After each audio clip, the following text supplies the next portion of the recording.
Ya, menurut kami sih sebenarnya kalau mau memberikan efek jera, ya negara bisa menggunakan Undang-Undang 1 itu sebenarnya yang kami laporkan ke Barreskrim juga ya dengan menggunakan Undang-Undang 1 tahun 2014. Artinya negara harusnya memiliki power gitu ya untuk menentukan sanksi seperti apa yang memang akan dibebankan gitu.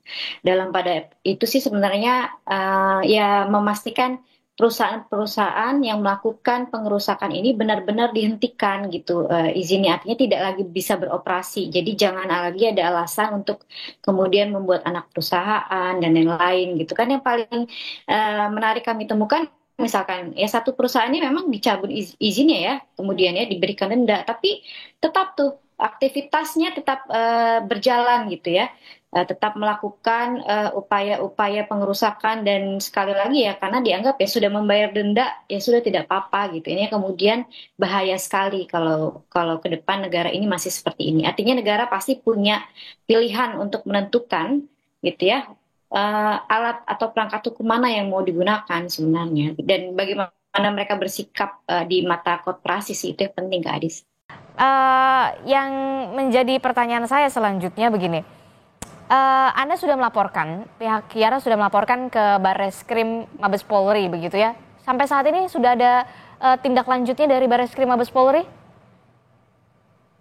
Ya, laporan ini sebenarnya bukan hanya Kiara, jadi ada 9 lembaga, diantaranya adalah Kiara. Oke, jadi tidak hanya Ada Kiara ya? kawan-kawan dari, ya ini lintas organisasi, termasuk misalkan LBH Jakarta, ada Walhi juga gitu. Ini banyak orang sebenarnya, tapi memang sayangnya sampai hari ini belum ada respon sama sekali Hmm.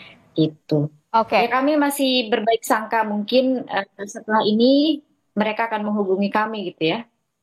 Direspon lah minimal. Terakhir singkat saja, Mbak Susan. Eh, Sebelumnya kan DPR sempat mengatakan ini kita berikan waktu dulu 20 hari begitu ya maksimal. Kalau memang sampai lebih dari 20 hari tidak ada solusi yang benar-benar signifikan, barulah kemudian DPR akan membuat panja atau membentuk panja. Nah, kalau Anda melihat ini apakah lebih baik DPR membuat panja atau kemudian ya sudah terima saja denda administratif saja?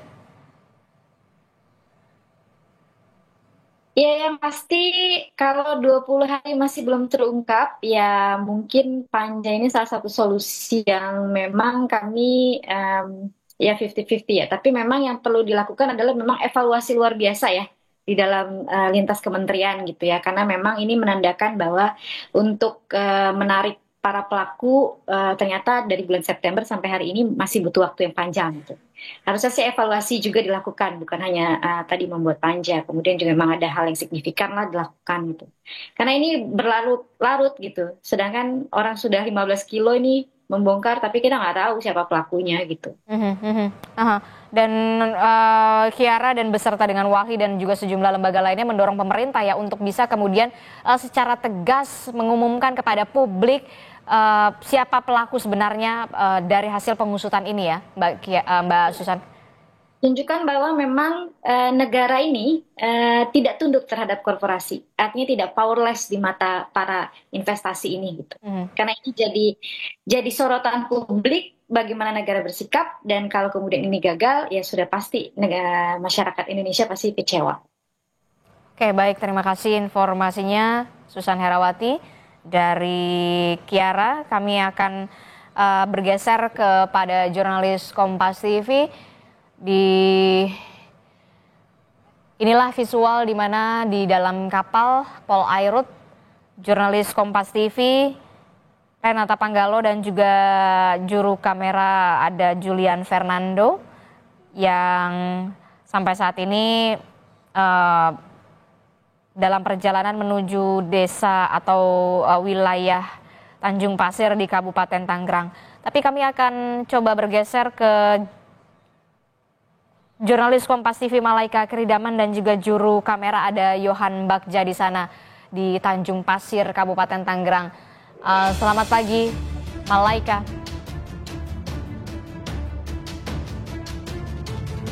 Malaika, ini kan kalau kita lihat ya di sana cuaca cukup mendung begitu ya.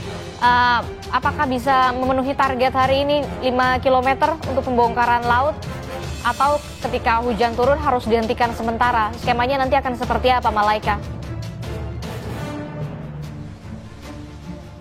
Ya, memang saat ini kondisi dari laut sendiri ini memang cukup pasang, Adisi dan juga saudara.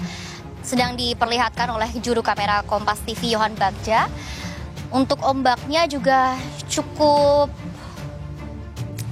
besar begitu ya, dan memang kalau kita lihat cuaca dan kita berkaca di hari-hari kemarin, cuaca dari Jakarta sendiri dan juga Tangerang itu cukup mengalami curah hujan yang cukup tinggi, sehingga memang tadi saya juga sudah sempat berbincang dan bertanya begitu ya kepada para anggota TNI AL yang melakukan pembongkaran pagar laut jika memang terjadi curah hujan yang cukup tinggi dan juga apabila ombak ataupun kondisi laut yang cukup pasang, ini memang pembongkaran ataupun pencabutan pagar laut akan dihentikan sementara atau akan tunda dan akan dilanjutkan ke esok hari. Namun kalau sampai dengan saat ini memang cuacanya saat ini Adisi dan juga saudara cukup mendung, namun memang masih bisa melakukan aktivitas dan memang tadi para anggota TNI AL juga masih bisa begitu ya untuk melakukan pembongkaran ataupun pencabutan pagar laut.